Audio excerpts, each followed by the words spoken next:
Today on the Voices of Legacy, we're honored to welcome a dynamic leader, educator, advocate for families and children, I think I'm getting this right, I'm not sure, but she'll tell me, TaSheena Hogue.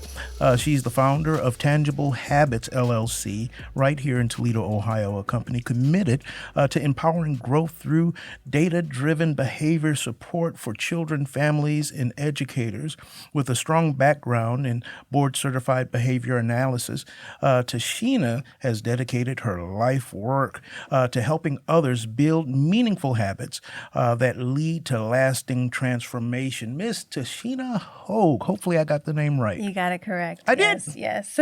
Where's the clapping? No, I'm just kidding. Welcome to the Voices of Legacy. Tell us about yourself. Yes, thank you. Well, I'm excited to be here. Thank you for having me. As you mentioned, my name is TaSheena. I do go by Sheena. Okay. However, I like to step into the identity of whom I am, which is TaSheena Hogue, which goes along with Tangible Habits. I'm going along with the TH here. Oh, okay. Yes, but I am born and raised in Toledo, Ohio. Yes, I graduated from Central Catholic High School, went on to the University of Toledo to get a bachelor's in speech and language pathology. And then from there, after doing some work around the community, went to the University of Cincinnati where I got my master's degree in behavior analysis. Wow. I was going to ask you about all those letters behind your name. Yes, I can tell you about those. So the MED is master's level, Master's of Education. BCBA stands for Board Certified Behavior Analyst. Oh, wow. You might have also seen COBA, which is COBA, which is a Certified Ohio Behavior Analyst, and an LBA, which is Licensed Behavior Analyst. The LBA could be for multiple states. I'm licensed in Ohio, New York, and Michigan currently, so I can serve different entities and families in those states. So what is it exactly that you do? Yes. So as a behavior analyst with my consulting business currently, I consult with different educational settings, whether that be school districts, daycares, youth programs, and with the families as well in the community. And with that consultant piece, it looks like basically we work directly one-on-one, doing a lot of hands-on coaching, professional development training, supporting if there is a student who is in crisis or has a behavior, really looking at their why, trying to figure out how we can best support them so they can get their needs met without having to engage in aggression or tantrum-like behaviors or inappropriate social skills and things like that. So you help troubled youth? Correct. Yes. Is that the kind of nutshell of it? But you mentioned families and other support staff as well. So yes. Yeah, so the family. So for example, right now I do a lot of the work with the families. They'll say, hey, Sheena, I'm really struggling with blank with my child. What that looks like if they are at Walmart or if they're at, a store somewhere, I'm able to kind of come there and assist with them, just being able to help, looking into maybe it's something within the environment, maybe it's the lighting, maybe it's the sound, really helping them to adapt to the environment and the spaces that they're going in that is causing them the crisis-like behavior. In the school setting, a lot of kids just don't want to do the work, right? Yeah. But it's okay to not want to do something, but tolerating it and being able to accept, okay, I can't do this right now, but I'm going to do it later. A lot of kids engage in the behavior in the classrooms and they're being sent to the principal's office, being sent home. In actuality, that's just reinforcing their behavior to continue to do what they're doing. It's kind of like a break. I get out of here. Exactly. Wow. I call the front office Disney World because it's like you go up there, you get, the food being delivered, you got all the conversations, people are going in and out. So, yeah. Wow. What led you to this field in pursuit? Okay. A lot of people ask me, do I have a family member or a friend, someone with a developmental disability? I primarily support individuals with autism, but I do not have anything, a person that is close proximity to me that I love and cherish as far as family with autism. However, when I first got started, I wanted to be a pediatrician. Oh. I knew that I wanted to work with kids, but I didn't know exactly what I wanted to do. Well, that's a calling altogether. Yes, it is. I love children. They just fuel me and give me life. But when I found out that I had to do a lot more of like science, math, chemistry, all the things, that was just not for me. It was not attractive It to was you at all. not attractive, no.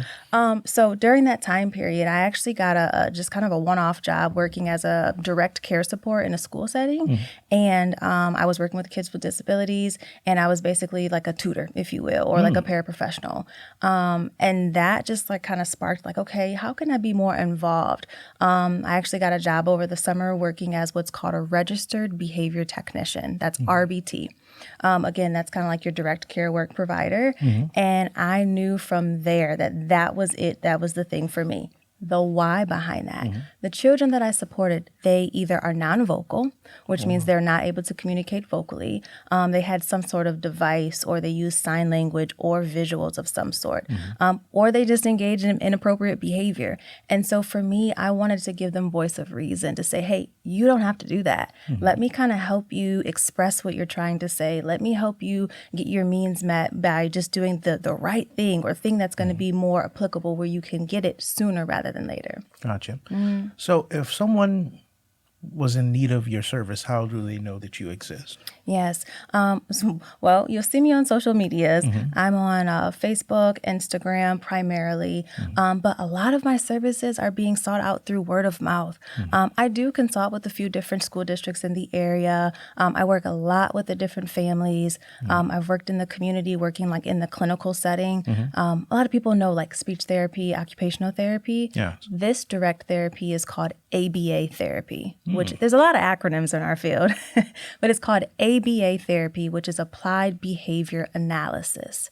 It is typically a therapy that kind of sparked back in the 60s for individuals with autism, but it is used for any and everyone in any capacity. You can do it for organization behavior management, marriage and counseling, staff development, all of it, you name it. But again, how you can find me, you can directly use my socials. I'm a person that's an email or a phone text. That's how you can get in contact with me as well. But I definitely love word of mouth, because it says that, hey, the work that she's doing, the work that I'm doing has true value and meaning, that someone's just passing it out there. That's the best advertisement. A testimony is always the best advertisement. Absolutely. So do you have any support staff, and how long have you been at this? I am a one-woman show. Oh, yes. okay. I'm a entrepreneur. I'm a mom, and I've been doing this officially on my own for the last 3 years. Oh, awesome. However, in the field since 2013. Started working with babies. I had 3-year-olds, 4-year-olds. And then I eventually started working with adults too. I was working in Michigan, working in a rehabilitation facility, working with adults with traumatic brain injury. And that was interesting. Lots of individuals, whether it be car accidents, whether it be some sort of traumatic, I had NFL players, all types of individuals. But the skills from applied behavior analysis was applied because they were engaging in all sorts of different behavioral needs, lack of communication skills, social, motor, all of those issues that we're facing. Gotcha. Yeah. Wow, that's very interesting. Now, you are very well versed in what you do. You ever run into any roadblocks? Like, you look very young. I'll just put it out there. People actually, well, how old are you? Thank you. It's a good compliment. Oh, you really want to know? Yes. Oh, okay. I'm 34 years old. Yeah. So has anybody said, well, you look too young to be able to help me? No, I haven't gotten that. But being in the school systems, I'll walk around with a backpack, and some of the students will say, hey, are you new here? Are you new to my class? And I'll say, no, I'm actually here to come observe. What was it? 21 Jump Street. You could be on 21 Right. Jump Street. Exactly. That was a good movie. Yeah. Oh, my goodness. So the core of your service for tangible habits, you have, I guess it's not like a menu, but on your website or on your social media, what you actually do. And do you work with, I guess it's 2 questions, do you work with other agencies as well? Yes. So direct services, if you will, if you want to look from a menu. So one-on-one coaching, so any sort of coaching in the environment, doesn't matter where. Professional development training, so lots of staff training. I like to do the in-services, whether it's for schools, organizations, parent training as well. I like to call that parent collaboration, because I don't really feel like I'm training the parent, right? Like I'm just trying I'm just trying to help assist what you're already doing to do something more, less, or differently, so that way you can help yourself and your child. My first approach is working with the adults, because I feel if adults are changing and monitoring their behavior and how we're responding, it's definitely going to alter how the child responds. How hard is it to get a parent to I won't say see the error of their ways. That sounds terrible. But adjust what they've been doing to affect change with their child. Yeah. A lot of parents are actually willing and wanting to do the change. But in reality, it's a lot harder than someone who comes in for a few hours, right? Because they're with their child 24/7. And sometimes you just got to give in. Yeah. And what we do is we ended up reinforcing that behavior to keep happening. It's like when you go to the grocery store and you're like, Mom, I want this sucker or whatever. And you're like, no, told you don't ask for anything, right? We're coming here to get whatever you're going to get. Yeah. And then they fall down and have a whole tantrum. And now you're in front of everyone. Yeah. And it's embarrassing. And you're like, okay, get up, come on, let's go. Yeah. So then you give into it. So it is a lot harder because you have to become accustomed to doing something that seems abnormal or seems redundant. Or uncomfortable. And or uncomfortable. Yeah. But once the parents see that it's working, by then they're like, you know what? You're right. I should have been doing this, So tangible It's tangible. habits. Correct. There you Okay. go. You got it. It's going together now.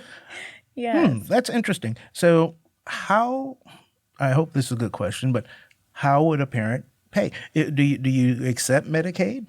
So I am a Medicaid provider. However, I am in the process of going through the whole credentialing steps. So if anyone out there can assist with that, I'd be more than happy to kind of connect with you. But right now, as far as families, different grant fundings, and then if they are having an issue and it is becoming impeding in their learning environment, the organization, the schools typically pay for it. So what I like about my role, my position here, is I get to be kind of like that bridge, that gap. I like to offer what's called wraparound services. So supporting the family, supporting the school, support the providers, and I haven't touched on it yet. Maybe we'll get there, but the siblings as well. No, that sounds interesting. Yes. So you said Medicaid provider. Yes. Explain. So you have to become credentialed and paneled with different insurances. You have your commercial and you have your Medicaid, right? So right now I'm listed as a provider where I'll show up in the system, but there are multiple managed care plans. So you got your Aetna, Cigna, Blue Cross Blue Shield. You have to get with each and every one of those to become AmeriHealth. Yes, those. And so that's kind of where I'm at right now. Gotcha. Yeah. So Working you're- through Aetna and there's you're another listed. one. Correct. Gotcha. Yes, Gotcha. correct. Gotcha. Does anybody come to you through one of those providers? Not currently, no. A lot of the families, either they're coming through me direct through grant funding, private pay, or their schools. Oh, wow. That's interesting. Because your presumption would be, well, if you have that, then you might need this. Correct, yeah. And what also happens is there's that building of partnerships, working with organizations who are already credentialed, ready to go with those insurance carriers, and then I'm able to do some contractual work with them, and we partner from that. That makes sense. Yeah, That makes sense. absolutely. So back to what you were getting ready to talk about. Yes, the siblings. The siblings. Okay, so the siblings. This is a newer initiative that I started, I want to say exactly August of last year. So not even a full year yet, but it has been a joy. I've always wanted to work with, like I said, I work with the parents, I work with the providers, but sometimes we just kind of forget about all the people involved, whether that's grandparents, siblings, friends, church, whomever.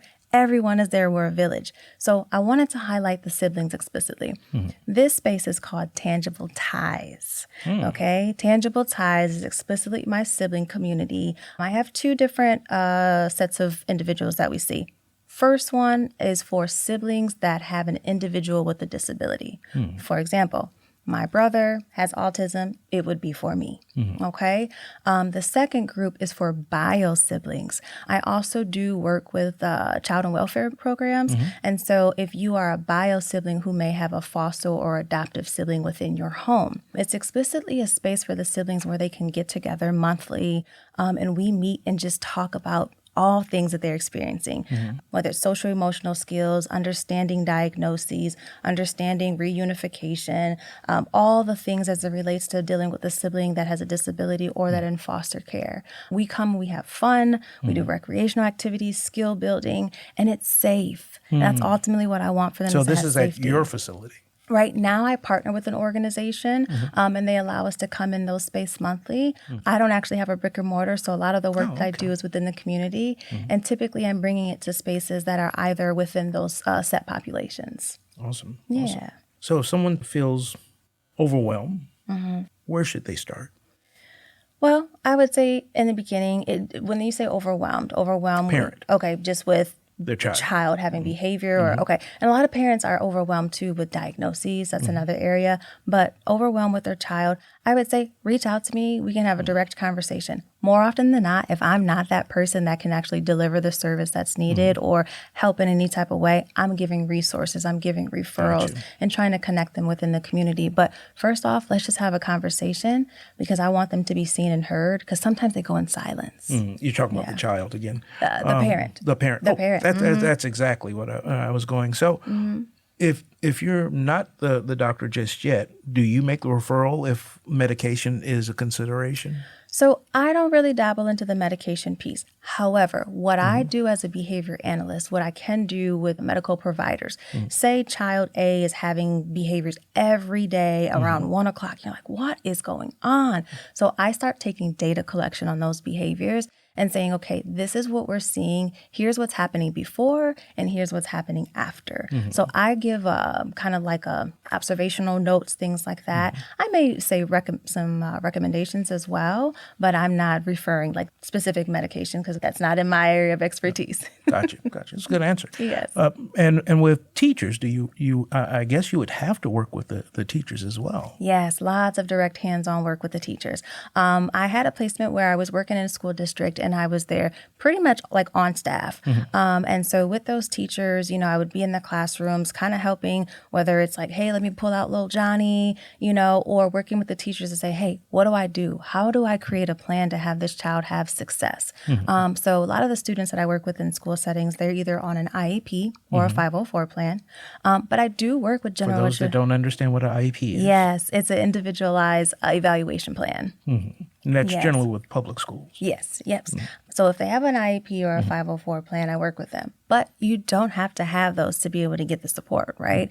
A lot of people just need time and accommodations. And again, with those behaviors in the classroom, we're just trying to figure out the why and give the student like another opportunity to just say, hey, I just need a moment. And that's okay. They're experiencing a lot. Because there's a lot of organizations out there, without naming all of them, Harbors, Tackle, and many others. Yeah. And it sounds like they're doing different variations of the same thing. Yep. They are actually. And a few of the schools that I work with, those entities that you mentioned, they are embedded within the school system. I'm coming in as a third-party consultant, if you will, through this behavioral lens, this applied behavior analysis lens. And with that, we do collaboration. We kind of tag team, if you will. Gotcha. Hey, here's this plan. This is what I'm doing. I may say, hey, you might want to try this, or have you tried that? More often than not, they haven't. And I want to simplify it. And also it has to be, one, socially significant, and it needs to respect and honor their background, their culture. Because sometimes we say, hey, I want you to do something, and it's not adaptable or not suited for them. So it seems like that would lead you to be dealing with some extreme cases. I have. Oh, I have. The things that I have seen. I know you can't speak specifically, but what have been some of the challenges that you've ran into? I would say, you're seeing all types of behavior, whether that's severe physical aggression, disrobement of clothes, property destruction. We like to use the word like noncompliance, so not responding, not engaging. I've seen severe fecal smearing. I've seen severe absentees in school. I've seen just a lot of inappropriate social language, inappropriate sexual behaviors. I've seen it all, and it all ranges from mild to severe, I would say. And sometimes it can be difficult, and sometimes we're like all looking at each other like, what do we do with this? Because what we do with the child go back to a school setting, right? They're only there for 6.5 hours a day. And so what we do there has to be long lasting so they can generalize those skills. But as soon as they walk out that door and go home to grandma's house, the youth program, someone else could inadvertently reinforce what we tried to, diminish, basically. You don't know what they're going back to. You don't know. Because that's generally, not always, where some of the behavior may be coming from. Absolutely. I had a kiddo in a foster system and just came in horrible day, but couldn't explain or tell us what was going on. We always offer as kind of like a free basket of food, snacks, just readily available because we don't know how much food they're getting, where they're coming from on the weekends. But this individual, hard day. Well, come to find out after we had the whole behaviors that happened at school, they were being moved from their placement. And it's like, how do we learn to have that expression of, I am just frustrated. I don't know what my life is going to look like right now. And just trying to offer that safe space. Sometimes we try to come in with a solution, but let's just like be attentive to what's going on. Let's let them have a voice. Awesome. So it sounds like you're heading towards maybe a brick and mortar sometime in the near future. I would love to. Yeah. I really would. I've been praying on that, quite honestly. And something that's new that I'm excited about, I'm actually starting an initiative at my church home where I'm creating a space for an inclusive classroom. And we don't quite have that yet, but we're working on it. And so I said, Lord, was this the brick and mortar? Was this the space, But I would love to have a space where families and participants can come to me.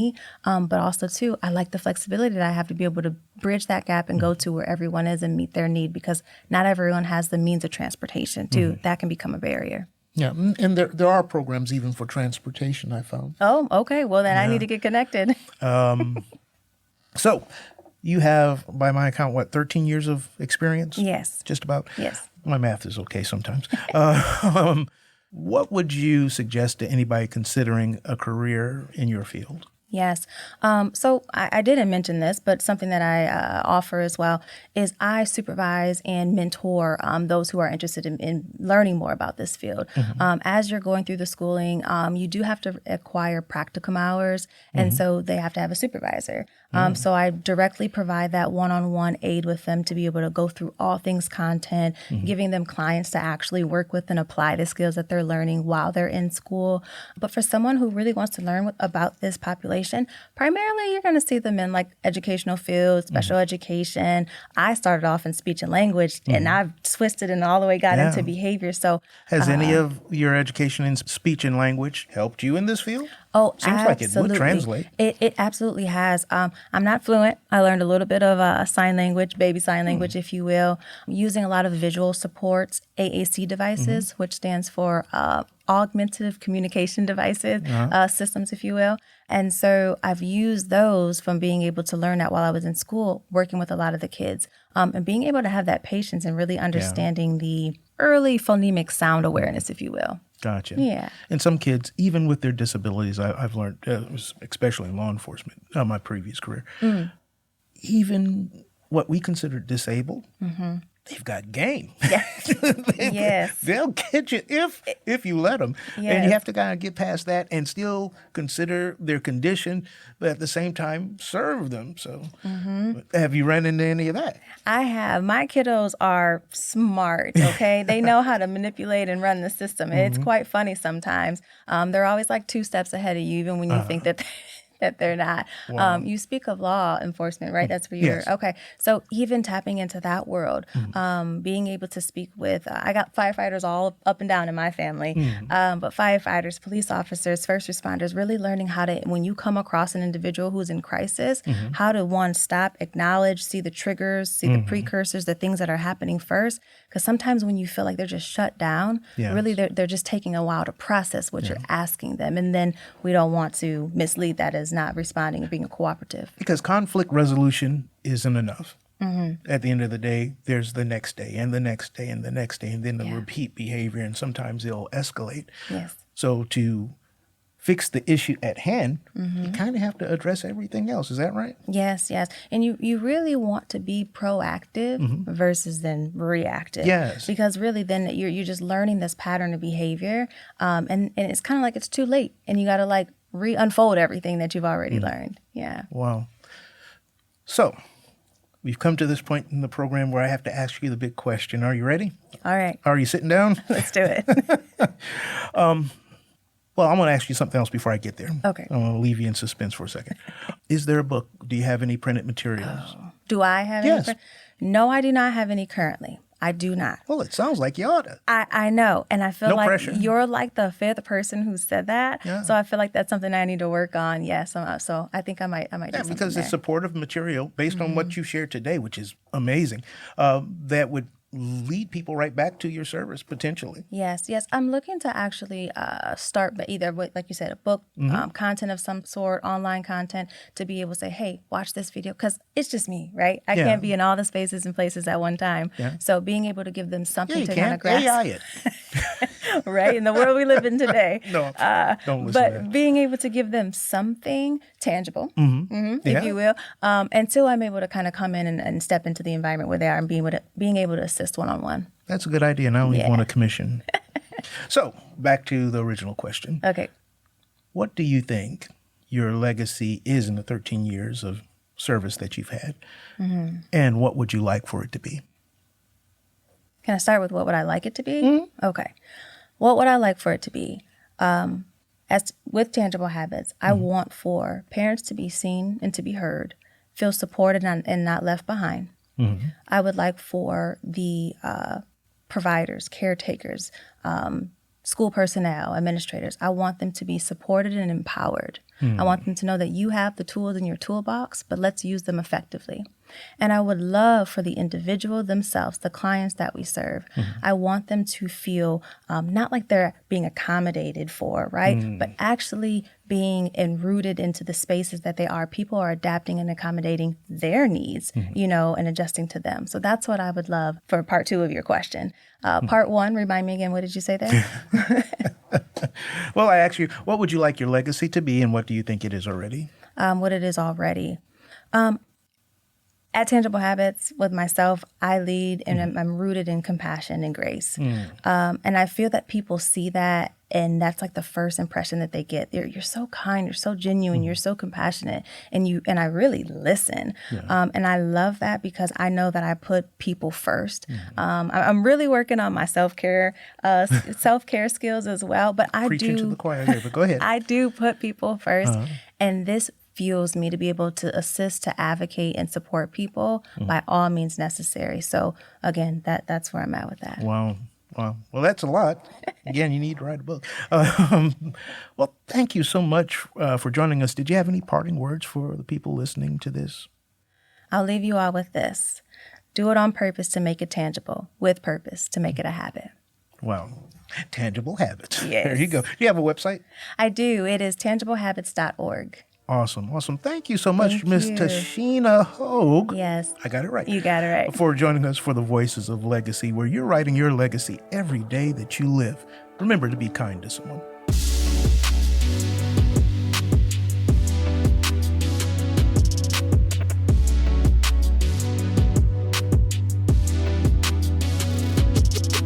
Thank you for listening to the Voices of Legacy.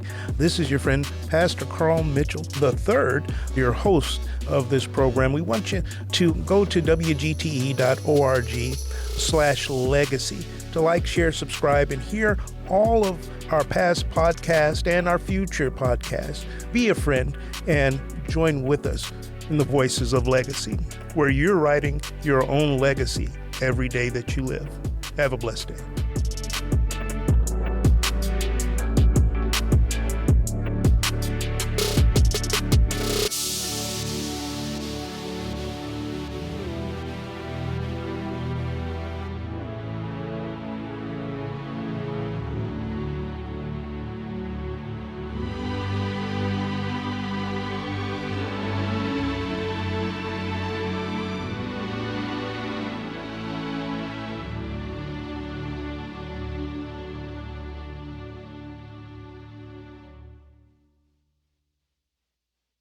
WGTE. Voices around us.